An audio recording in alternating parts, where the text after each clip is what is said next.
Maybe today we are facing something that happened only 30 years ago.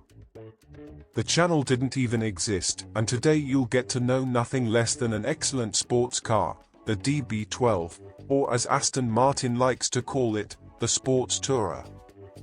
If you think you've seen this car before, well, I can assure you that you're not experiencing déjà vu. This right here is the DB12, a completely new car.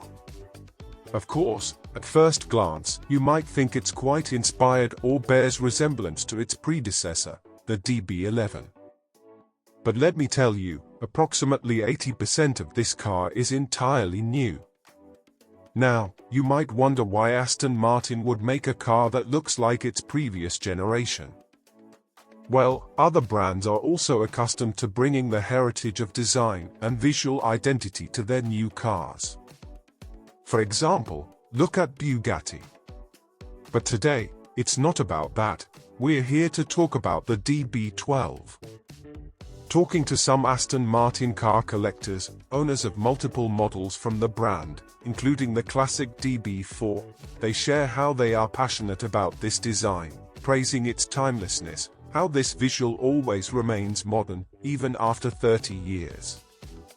Its touch of modernity and the ability to retain the classic brand elements add a touch of magic to it. But enough talk, let's dive into the details of the DB12, because that's what you like to know. And, of course, I'll provide the technical specs in this video, starting with the exterior and the front. Look at those new headlights, an incredible style. Personally, I like how they adopted a more modern language without compromising the aggressiveness of a super sports car. Also, notice the completely new grille in the front, large and slim looking, still with the British Racing Green Aston Martin logo. From a distance, you can see the evident aerodynamic style of this car. It truly came to be aggressive, inspired by the DB11 AMR and the DBS Superleggera, incorporating all the design details and performance aspects. And, of course, the engine, the Mercedes V8 biturbo. And, I must mention, look at BMW not doing this kind of thing. The most BMW does is put its engine in Mini Coopers. But today, let's avoid controversy, shall we? Let's focus on the DB12. Speaking of which, it comes with the Mercedes-AMG V8 biturbo engine, delivering no less than 680 horsepower. Furthermore, this engine is paired with a 9-speed automatic transmission, carefully adjusted by Aston Martin to compete with the best dual-clutch gearboxes available on the market up to the car's launch date. But that's not all. You want more. Let's take a look at the sides and the rear of the car, not forgetting, of course, the interior. The side profile of this car maintains the same aggressive and sporty stance as the front. It's undoubtedly more robust and imposing than its predecessor, the DB11. It marks its presence in the segment of GT cars or super performance cars, or G3, as you prefer to call it.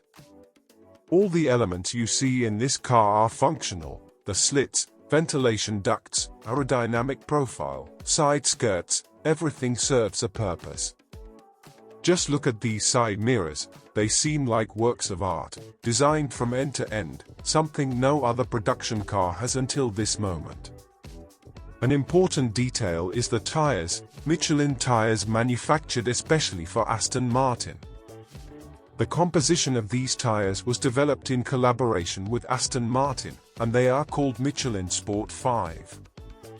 But from the back, you might wonder which one is the DB11 and which one is the DB12, as the rear design of both cars is identical.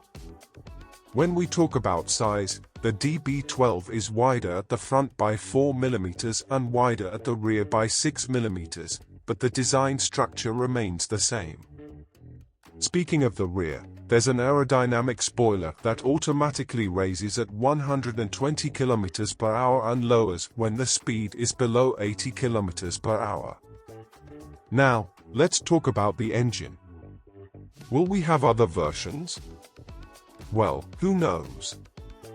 perhaps in the near future or not so near. We might see a turbo V12 version or even a hybrid V12 version, similar to what Lamborghini and other brands have done. Now, let's take a look inside the car, where they call it the new HMI, the human-machine interface, which Aston Martin has developed and built on their own without collaboration or partnerships.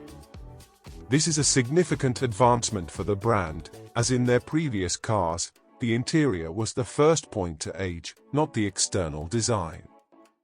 But here, it's completely new, with a Mercedes-inspired steering wheel with touch-sensitive buttons, which are also quite intuitive. At first glance, the DB12 might be considered the new Grand Tourer, carrying on the tradition from the DB7, which was released 30 years ago and marked Aston Martin's entry into the digital and modern era of cars. However, it also signifies that despite the recent trend with mid-engine cars, Aston Martin remains firmly and faithfully connected to the front-engine, rear-wheel drive layout that has been a hallmark of some of the most classic sports cars and Grand Tourers ever created. If you're considering purchasing an automatic, you'll be faced with an entire wall of leather options to choose from. Opting for this feature is an extremely exclusive and personalized experience, and the range of choices they offer is simply mind-blowing.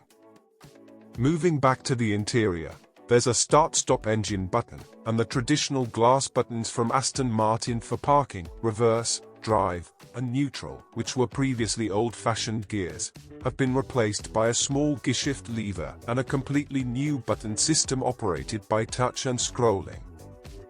In the center console, there's a new digital panel with controls for ventilation, air conditioning, volume, and buttons arranged in an aircraft-style layout, which I personally love and have been a fan of since I first saw it in Lamborghinis. By the way, if you'd like me to start showcasing the engine roars of the cars here on the channel, let me know in the comments. Also, tell me if you're a fan of super sports cars, as I can start featuring more of them in addition to the conventional city and popular cars and their features. Continuing with the interior of the car, there's a new touchpoint system on the information panel, now digital and configurable. The car also features wireless charging, a digital cluster in front, and an incredible feeling of premium quality with details in carbon fiber and padded leather throughout the car. What do you think of this car in terms of appearance, visibility, and interior? I'm genuinely curious and eager to know your point of view in the comments below. And don't leave just yet, I'm sure you, like me, are passionate about the automotive world and combustion engine cars. So, I'm showing a video on your screen right now that I've already posted here on the channel. In this video, the CEO of Toyota talks about how electric cars are not the future, much less electric engines. He didn't believe in them and launched a hydrogen engine. If you're curious and know nothing about it, click on this video here, and you'll see everything and learn about it. And oh, don't forget to leave your like on this video and subscribe to the channel. Also, activate the notifications, as I post new videos every day. See you tomorrow.